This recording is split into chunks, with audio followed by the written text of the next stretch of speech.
A new voter opinion survey finds the top three candidates in the campaign for Chicago mayor are now Lori Lightfoot at 23%, Paul Vallas 21%, that's a statistical tie for first, and Chuy Garcia 13%, a significant fall off for the former front-runner. As we told you earlier, if no one gets 50% plus one vote when the ballots are counted February 28th, the two top finishers compete in an April 4th runoff. Lightfoot and Vallas would now be tied at 40% apiece. Lightfoot would lead Garcia 42% to 35%. And Vallas would lead Garcia by a commanding 45% to 25%. Suburban political consultant Colin Corbett oversaw the survey of 614 likely Chicago voters done in late January. He joins us right now.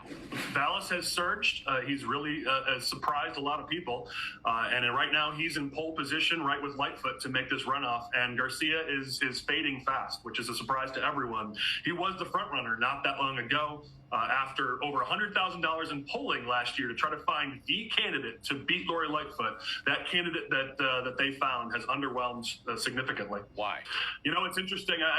They kind of took this race for granted. You know, we know some of the people who work on those campaigns, and it's surprising because Chuy is one of the strongest forces in all of Illinois politics, and they win almost every race they touch. But for whatever reason, they did not take this race seriously up until about a week ago, and voters started voting by mail weeks ago. Early voting begins in just a week in satellite locations throughout the city. You know, they just waited way too long. So if you were the Chuy Garcia campaign, there's a month. How do you turn things around? I mean, there's limited time, but there's not no time. I mean, 3 to 4 weeks, that's an eternity in politics. And so Chuy's team is smart. They're really talented. I'm not going to write them out just yet. But you've got to come out hard. One of Chuy's problems in this race is that even though he's a rock star with Latino voters aren't going to make up more than 20, 22, maybe 23, 24% of the vote. That's not enough in the city of Chicago. He's very much unknown amongst white voters.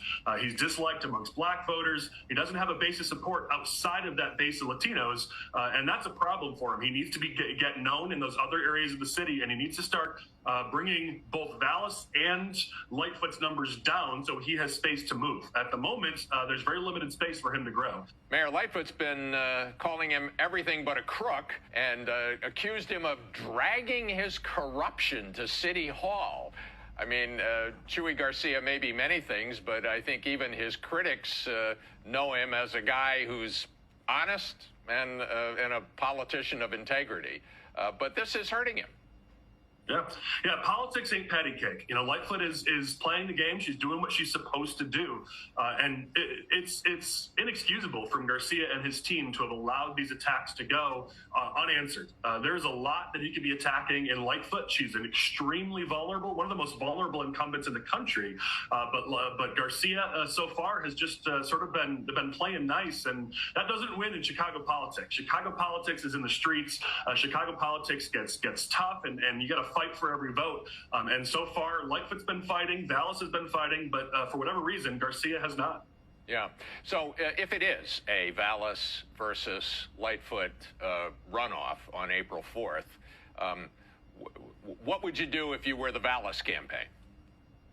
Well, first of all, it's clear they don't need my help. They've done such a great job getting to the runoff, but he's going to be vulnerable in a runoff, in a one-on-one race. I know his team knows this. In a one-on-one race, they may look good in the numbers now, but their numbers are going to be soft because you're going to have a lot of constituencies who are learning about Vallas for the first time. The key to victory for Paul Vallas is this race cannot be about Paul Vallas. It needs to be about Lori Lightfoot. You're either voting for or against Lori Lightfoot. That's it. Vallas is almost just an unimportant commodity in that equation. If they can keep this race about Lori Lightfoot, then they've got a good chance of winning. Lightfoot obviously wants to make it about Vallas, and if she can do that, she'll win, and she'll win. She's been making it about Chuy Garcia so far. I mean, he was initially the front runner by a wide margin in a number of surveys, and she's just been attacking him. She's been making it a choice when the challengers want to make it a referendum on her. Yeah, I mean, one of the secrets of politics, if you're a strategist, is you want to what's called define the choice. You want to make it clear to voters that when you go to the polls, you're choosing between this, and whoever controls that equation wins. And so far, Lightfoot has been controlling that equation. She has been running a very strong campaign, again, which is surprising because coming into this race, she was so vulnerable. Many of us thought she might not even make it to the runoff. But so far, her and Vallis have run the best campaigns, and you see the results, the rewards of that in this poll. So when they go after Vallis, as they will, and they're already testing out some themes, they're suggesting that that they're going to cite some things he's posted online. He's been on some websites and said some things that we're going to hear about in future ads, no doubt, if in fact it becomes a two-person contest. If you're Vallis, how do you respond to that? You know, you have to keep making it about Lightfoot. If you're on defense, there's an adage in politics: if you're defending, you're losing. And so if they're able to get Vallis on the defensive, where he's defending his own record, the race is over. At that point, you could call it, the race is done. For Vallis to be successful, he has to stay on the attack, and he has to focus on Lightfoot's negatives and get the voters to focus on her negatives. Most likely, if it's these two in the runoff, it's going to be a nasty race. And essentially, voters are going to be asked to pick who they're going to vote against. And so the airwaves people are going to love it because people don't like the negative campaigning, but that's what we're in store for. Lightfoot, that's how she runs campaigns. And if Vallis is going to win, he's going to have to make it about Lightfoot's negatives. So that's what this race will look like in March and April if it's those two in the runoff. Yeah, I mean, we've known for 2 years that her only path to victory is to run an extremely negative campaign, and she has successfully done that against Garcia. And if in fact she faces Vallis, she's going to do the same thing. So it isn't just enough to talk about public safety and crime, which 80% of voters cite as their number one issue. You have to link Lightfoot to what's going on the street. Yeah, you have to connect the dots. You have to make it clear it's her problem. It isn't just a community issue. And as you said, the only issue is not crime. It's the number one issue. It's an emotional issue. It gets people's attention, which is great.